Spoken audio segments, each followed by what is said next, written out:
Hello everybody, PKSHVS here, back again for another quick review. Today's game, Far Cry 5. Far Cry 5 is a fun but flawed game that follows Ubisoft's formula a little too closely at times, but finds a way to have a ton of charm, especially with the psychotic characters, both allies and villains.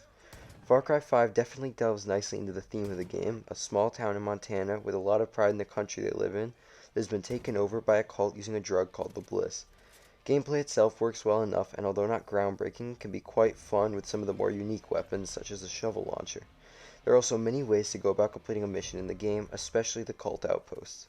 You can try to kill everybody with a helicopter, or you can try to go undetected and use only melee weapons. The game doesn't limit you at all.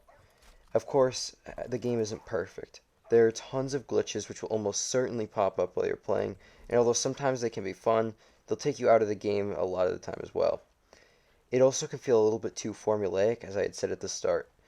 It can feel quite easy at times as well. The AI is very stupid, especially on harder difficulties. The most damning part about the difficulty is that the start of the game will oftentimes feel like the hardest part of the game, which is really unfortunate.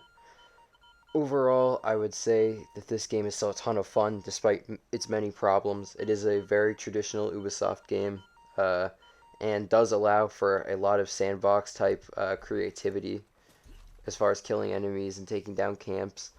Some of the actual story missions themselves can feel pretty linear, but the way that the story progresses, basically by just doing side missions, is very fun to play through. Overall, I would give it an 8.5 out of 10. This game is super fun, especially if you're playing co-op, and although it has glitches, it still can be a very good time.